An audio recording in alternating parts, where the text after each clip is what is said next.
मांग के लॉज का अर्थ है, तो मांग के लॉज का अर्थ क्या कहता है कि मांग का नियम एक गुणात्मक है, जबकि मांग के लॉज एक मात्रात्मक कथन है। तो मांग का नियम क्या है? गुणात्मक है, जबकि मांग के लॉज मात्रात्मक कथन है।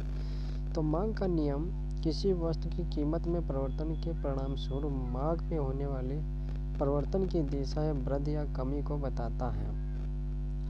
जब कीमत में परिवर्तन के कारण मांग में कितना परिवर्तन होगा, तो कीमत में परिवर्तन के कारण मांग में कितना परिवर्तन होगा, तो परिवर्तन को मांग की लोच कहा जाता है। कहा कि कीमत में थोड़ा सा परिवर्तन होने पर मांग में अधिक परिवर्तन या मांग की मात्रा में होने वाले परिवर्तन को मांग की लोच कहा जाता है। ठीक है, इसका पूरा नाम मांग की कीमत लोच कहते हैं। मांग की कीमत लोच कहते हैं। कहा कि कीमत में थोड़े से परिवर्तन के कारण मांग की मात्रा में होने वाले परिवर्तन को मांग की लोच कहते हैं। इसका पूरा नाम मांग की कीमत लोच कहा जाता या मांग की कीमत लोच कहते हैं। ठीक है, आगे देखिए कहा है समोल्यूशन के शब्दों में कहा कि मांग के लोच का विचार बाजार की कीमत माना P में परिवर्तन के उत्तर में मांग की मात्रा माना Q में परिवर्तन के अंश और मांग में प्रतिक्रियात्मक अंश को बताता है। इसका बताता है प्रतिक्रियात्मक अंश को बताता है। कहा है समोल्यूशन ने कहा है कि मांग की लोच का विचार बाजार की कीमत पर निर्भर करता है। जो मांग की लोच का विचार है जो बाजार की कीमत पर निर्भर करता है। जो कीमत में परिवर्तन होने पर मांग की मात्रा में भी परिवर्तन हो जाता है। जैसे मान लेते हैं कीमत घटेगी तो मांग की मात्रा बढ़ेगी और कीमत बढ़ने पर मांग की मात्रा घटेगी। ठीक है, तो इस प्रकार से समोल्यूशन ने कहा है कि बाजार पर निर्भर करता है, या बाजार में अधिक रहता है तो मांग की मात्रा अधिक रहता है और विक्रेता कम है तो मांग की मात्रा क्या होगी? बढ़ेगी। जब बढ़ेगी तो कीमत क्या होगी? विक्रेता कीमत बढ़ा देंगे। जब कीमत बढ़ाएंगे तो मांग की मात्रा क्या होगी?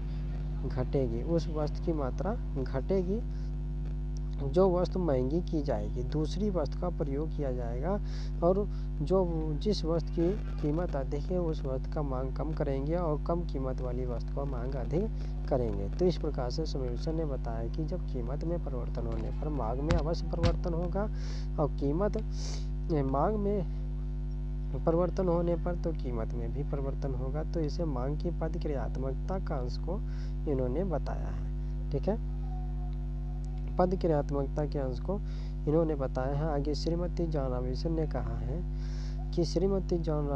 कहा है कि मांग की लोच गणितात्मक परिभाषा। श्रीमती जॉन रॉबिन्सन ने कहा कि जो मांग की लोच है गणितात्मक परिभाषा है। इस प्रकार दी कि मांग की लोच कीमत में थोड़े से परिवर्तन, कीमत में या थोड़ा सा परिवर्तन कर देते हैं तो मांग की मात्रा में अधिक परिवर्तन हो जाता है। ठीक है, कहा कि यदि कीमत में 1 रुपया बढ़ा देते हैं तो मांग की मात्रा जो होती है 2 गुना कम हो जाती है, या कीमत की 2 रुपया सस्ता कर देते हैं तो मांग की मात्रा 4 गुना क्या होती है? मांग बढ़ जाती है। 4 गुना जब मांग बढ़ जाती है तो इसे कीमत में परिवर्तन कहते हैं। तो इस प्रकार से श्रीमती जॉन रॉबिन्सन ने कहा है कि यदि कीमत में थोड़ा सा परिवर्तन करने पर मांग में बहुत अधिक मात्रा में परिवर्तन हो जाता है तो इसे हम आनुपातिक परिवर्तन से भाग देने पर जो प्राप्त होती है उसे हम कीमत परिवर्तन या मांग की कीमत में आनुपातिक परिवर्तन या मांग में आनुपातिक परिवर्तन कहा जाता है। ठीक है, कीमत में अनुपातिक परिवर्तन पर मांग में अनुपातिक परिवर्तन कहा जाता है। तो इसमें है कि ईपी मांग में अनुपातिक परिवर्तन, ईपी मांग में अनुपातिक परिवर्तन और अपन कीमत में अनुपातिक परिवर्तन, जबकि ईपी मांग की लोच है। जो ईपी हमारी क्या है, ये मांग की लोच कहा जाता है। ठीक है, जो ईपी जो हमारा है इसे हम क्या कहते हैं? मांग की लोच कहते हैं। ठीक है, जो मांग की लोच कहते हैं, जो मांग की लॉज का चिन्ह है। तो मांग की लॉज का चिन्ह यह बताता है कि जब कीमत में परिवर्तन होने पर मांग में आनुपातिक रूप से परिवर्तन होगा। जब मांग में आनुपातिक परिवर्तन होगा तो कीमत में भी आनुपातिक परिवर्तन होगा। ठीक है, कीमत में भी आनुपातिक परिवर्तन होगा। तो मांग की लॉज के विचार को अच्छी प्रकार से समझने के लिए इन्होंने बताया है कि मांग की लॉज का संबंध कीमत से है। मांग की लॉज का संबंध कीमत तथा मांग की मात्रा में सापेक्षिक परिवर्तनों और अनुपातिक या प्रतिशत परिवर्तनों को चतुर्वचत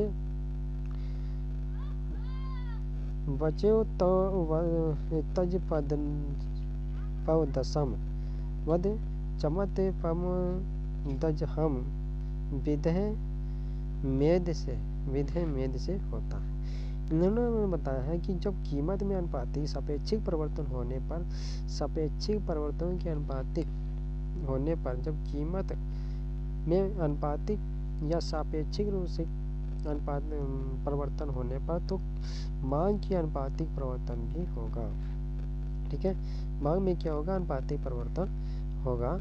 तो इन्होंने बताया कि इसके अंदर हम मांग के उस परिवर्तन पर विचार करेंगे जो कीमत में थोड़े से परिवर्तन के परिणाम स्वरूप होता है, जो अल्प समय के लिए ही होता है। तो मांग की लॉज किसी दी हुई मांग रेखा की विशेषता है। तो इन्हें बताया कि मांग की लॉज ऋणात्मक भी हो जाती है। मांग की लॉज क्या हो जाती है, ऋणात्मक हो जाती है जो वस्तु की मांग और उसकी कीमत में विपरीत संबंध होता है। ठीक है, कब, जब वस्तु की मांग और कीमत में जो विपरीत संबंध होता है तो मांग की लॉज की मात्रा क्या हो जाती है, ऋणात्मक हो जाती है। ठीक है, मांग की लॉज ऋणात्मक हो जाती है कि जब उसकी कीमत में विपरीत संबंध होता है। जब वस्तु की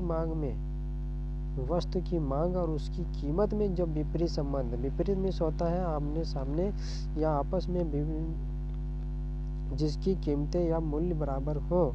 जब कीमतें बराबर होती हैं तो मांग की मात्रा भी बराबर होती है।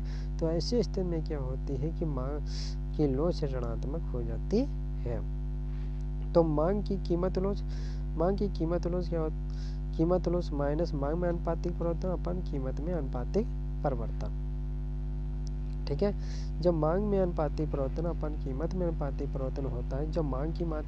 जब कीमत एक न्यूनतम कीमत पर होती है तो मांग की मात्रा क्या होती है, बढ़ती है। जब उसकी न्यूनतम कीमत से जो घटा देते हैं तो मांग की मात्रा हमारी क्या हो जाती है, ऋणात्मक हो जाती है। तो मांग की मात्रा क्या हो जाती है, ऋणात्मक हो जाती है। या सरल शब्द में समझ लेते हैं तो मांग की मात्रा हमारी क्या हो जाती है, ऋणात्मक हो जाती है। तो ऐसी स्थिति में जब कब होता है, जब कीमत और मांग में विपरीत संबंध होता है। तो जब विपरीत संबंध होने पर मांग की कीमत लॉज जो होती है ऋणात्मक हो जाती है। ठीक है, मांग में आनुपातिक परिवर्तन अपन कीमत में आनुपातिक परिवर्तन होने पर, ठीक है, ऋणात्मक हो जाती है। तो मांग की कीमत लॉज के ऋणात्मक चिन्ह को लेकर भ्रम में पड़ने की आवश्यकता नहीं है। इन्होंने कहा है ऋणात्मक चिन्ह को लेकर भ्रम में पड़ने की कोई आवश्यकता नहीं है। जबकि चिन्ह नहीं लगा होता है कि इसका अर्थ है कि चिन्ह छिपा हुआ है। ठीक है, इसका अर्थ क्या होता है, कभी कभी जो चिन्ह होता है वो क्या होता है, छिपा हुआ होता है, उस तभी ऋणात्मक चिन्ह का प्रयोग करते हैं। ठीक है, ऋणात्मक चिन्ह का प्रयोग करते हैं, ये समझ लेते हैं। ऋणात्मक क्या होता है कि जब हमारी क्या हो जाती है, कीमत होती है। जैसे मान लेते हैं जब कीमत होती है तो ऋणात्मक हमारी क्या होगी। तो यहाँ पे जो होती है जे मान लेते हैं, जो हमारी क्या सीमांत रेखा है। ठीक है, मांग रेखा और कीमत रेखा। तो ये हमारी क्या हो जाती है, मांग रेखा। ठीक है, और मांग रेखा और कीमत रेखा ये ऋणात्मक हो जाती है। ठीक है, जब कुल मांग की मात्रा क्या होगी, बढ़ेगी। जब कीमत बढ़ेगी तो मांग की मात्रा क्या हो जाएगी, ये बताते हैं, मांग की मात्रा क्या हो जाती है, ऋणात्मक हो जाती है। ठीक है, जे इस प्रकार से होगा।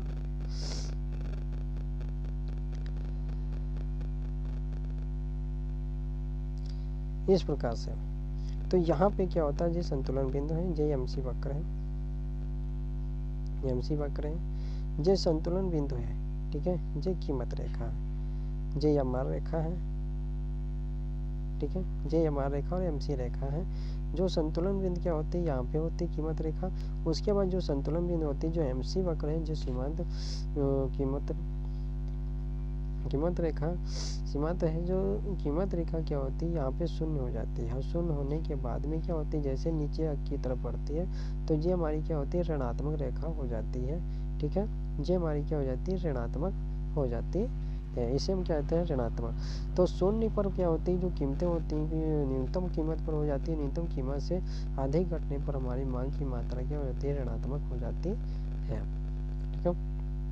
आगे देखिए, कीमत की लॉज की श्रेणियाँ। तो कीमत की लॉज की श्रेणियाँ क्या है, कीमत की लॉज की श्रेणियाँ 5 प्रकार की हैं। जो कीमत में परिवर्तन होने के परिणाम स्वरूप सभी वस्तुओं की मांग पर एक सा प्रभाव होता है, ठीक है। जब कीमत में परिवर्तन होने के परिणाम से सभी वस्तुएं जो होती हैं एक सा प्रभाव होता है, एक जैसा ही सब पर प्रभाव होता है। तो कुछ वस्तुओं की मांग की लॉज कम होती है और कुछ वस्तुओं की मांग की लॉज अधिक हो जाती है। ये 5 प्रकार की होती हैं या 5 श्रेणियाँ होती हैं। जब कीमत में परिवर्तन होने पर तो मांग में अनुपातिक परिवर्तन हो जाता है या वस्तुओं की मांग पर एक सा प्रभाव हो जाता है। तो ऐसी स्थिति में जो कुछ वस्तुओं की मांग की लॉज होती है वो अधिक कम हो जाती है और अधिक भी हो जाती है, और कुछ वस्तुओं की मांग की लॉज समान होती है, ठीक है। तो इसमें नंबर 1 हो जाता है पूर्णतः लोचदार मांग, पूर्णतः लोचदार मांग और अत्यधिक लोचदार मांग, ठीक है। पूर्णतः लोचदार मांग और अत्यधिक लोचदार मांग और लोचदार मांग तथा विलोचदार मांग और पूर्णतः विलोचदार मांग, ये 5 प्रकार की श्रेणियाँ होती हैं, ठीक है। आइए अब बात करते हैं। नंबर 1 है पूर्णतः लोचदार मांग। पूर्णतः लोचदार मांग क्या है, नंबर 1 है पूर्णतः लोचदार मांग। तो जब वस्तु के मूल्य में परिवर्तन नहीं होने पर, अत्यंत सूक्ष्म परिवर्तन होने पर मांग में बहुत अधिक कमी या वृद्धि हो जाती है, तब वस्तु की मांग बहुत अधिक कमी या वृद्धि हो जाती है, तो वस्तु की जो मांग होती है पूर्णतः लोचदार हो जाती है, ठीक है। पूर्णतः लोचदार होती है। पूर्णतः लोचदार मांग की दशा में रेखा आधार रेखा एक्स अक्ष के समांतर होती है, ठीक है। रेखा क्या होती है, आधार रेखा जो होती है एक्स अक्ष के समांतर हो जाती है। तो ये पूर्णतः लोचदार मांग की जो ई बराबर अनंत की जो मात्रा है ये बराबर होती हैं, जो एक्स अक्ष के समांतर होती है, ठीक है। एक्स अक्ष के समांतर होती हैं। तो इसमें क्या होता है, मांग की मात्रा में परिवर्तन हुआ है, OQ से OQ बिंदु पर पी संतुलन बिंदु कीमत रेखा है, और OQ से OL बिंदु पर होता है। तो इसमें क्या है, मांग की मात्रा में परिवर्तन हुआ है लेकिन कीमत में कोई परिवर्तन नहीं हुआ है, ठीक है। कीमत में कोई परिवर्तन नहीं हुआ है, मांग की मात्रा में परिवर्तन होता है लेकिन कीमत में कोई परिवर्तन नहीं हुआ। कीमत क्या है, स्थिर है। जो कीमत हमारी क्या है, जी स्थिर है, और मांग की मात्रा क्या है, अस्थिर है, परिवर्तन हुआ है। तो यहाँ पर ई बराबर अनंत हमारा क्या हो जाएगा, इसे पूर्णतः लोचदार मांग कहते हैं, ठीक है। पूर्णतः लोचदार मांग कहते हैं। जैसे चित्र में देखा है कि मूल्य PQ और मांग OQ है, परंतु मूल्य में परिवर्तन हुए बिना ही मांग, ठीक है। इसमें भी बताया कि जो मूल्य में परिवर्तन हुए बिना ही मांग OQ से बढ़कर OL हो जाती है, तो स्पष्ट है कि कीमत को स्थिर रखने पर भी मांग में परिवर्तन होगा। इस प्रकार से मांग की केवल काल्पनिक होती है, वास्तविक जीवन में पूर्णतः लोचदार मांग अवधान नहीं मिल पाता है। इसे गणितीय भाषा में इसे ई बराबर अनंत द्वारा व्यक्त किया गया है, ठीक है। ई द्वारा अनंत व्यक्त किया गया है। फिर से समझ लेते हैं, जब कीमत में कोई परिवर्तन ना हो, मांग में परिवर्तन हो, तो इसे हम पूर्णतः लोचदार मांग कहते हैं, ठीक है। तो ये हमारी क्या है, जब कीमत में कोई परिवर्तन, ये हमारी क्या है, कीमत है, और जब कीमत में कोई परिवर्तन नहीं होती है तो मांग की मात्रा में क्या हुआ, परिवर्तन हुआ। मांग की मात्रा में परिवर्तन होता है, ठीक है, परिवर्तन होता है। जब मांग की मात्रा में परिवर्तन होता है तो इसे हम पूर्णतः लोचदार मांग कहते हैं, ठीक है। अगला है अत्यधिक लोचदार मांग।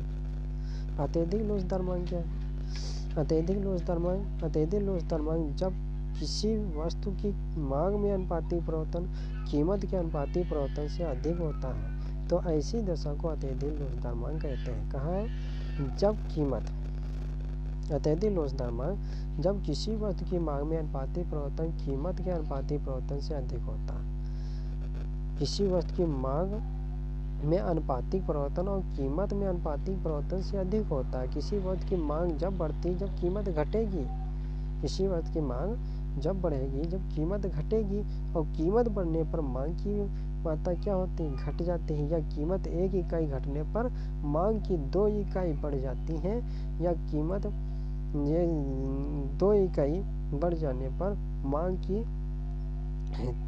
4 इकाई घट जाती हैं तो इसे हम क्या कहते हैं, परिवर्तन कहते हैं, अत्यधिक लोचदार मांग कहते हैं। तो इसे बताया कि जब किसी वस्तु की मांग में अनुपातिक परिवर्तन कीमत के अनुपातिक परिवर्तन से अधिक होता है, 1 इकाई अधिक होता है तो ऐसी दशा को अत्यधिक लोचदार मांग कहते हैं। समझ पड़ गया।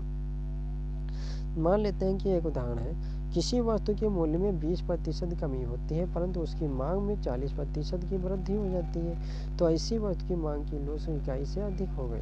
जब इकाई से अधिक होगी तो लोच भी इसे अत्यधिक लोचदार भी कहते हैं। गणितीय भाषा में E > 1 द्वारा बढ़ता हुआ > 1 द्वारा व्यक्त किया जाता है। ठीक है, द्वारा किया जाता है। देखिए अब यहाँ पे समझ लेते हैं कि जो कीमत की मात्रा देखिए जे रेखा है इसे हम क्या कहते हैं, डिमांड मांग वक्र। जे मांग की मात्रा है, जब मांग की रेखा क्या है, मांग की रेखा है। ठीक है, इसे हम क्या कहते हैं, इसे हम मांग कहते हैं, मांग की रेखा। ठीक है, और ये हमारी क्या है, ये कीमत रेखा। जो वाई अक्ष के वाई जो रेखा है ये कीमत रेखा और ये हमारी क्या है, यक्ष जो है ये रेखा है, इसे हम कहते हैं मांग रेखा। ठीक है, और ये कहते हैं डिमांड मांग रेखा। ठीक है, ये डिमांड मांग रेखा और ये कीमत रेखा, ये मांग रेखा। ठीक है, समझ पड़ गया। अब यहाँ पर देखिए जो कीमत हमारी क्या है OP1 है। जब कीमत हमारी क्या है OP1 है तो मांग की मात्रा कितनी है OQ1 है। ठीक है, मांग की मात्रा हमारी कितनी हो जाती है OQ1 है। जब कीमत बढ़कर OP1 से बढ़कर OP2 हो जाती है तो मांग की मात्रा क्या हो जाती है, 1 इकाई घटकर OQ1 से घटकर OQ2 बिंदु पर आ जाती है। तो यहाँ पर क्या हुआ, घटी। जब कीमत घटी तो मांग की मात्रा बढ़ी।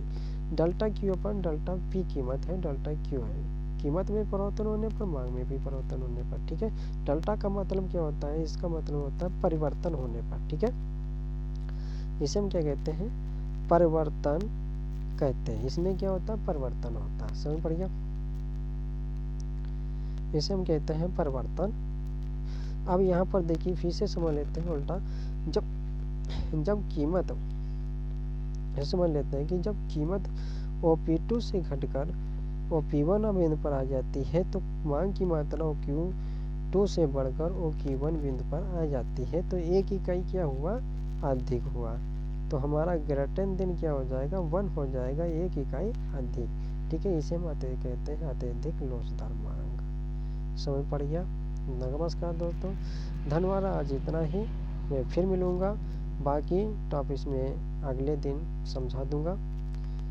नए वीडियो काफ़ी लंबा हो रहा है। आज इतना ही, नमस्कार।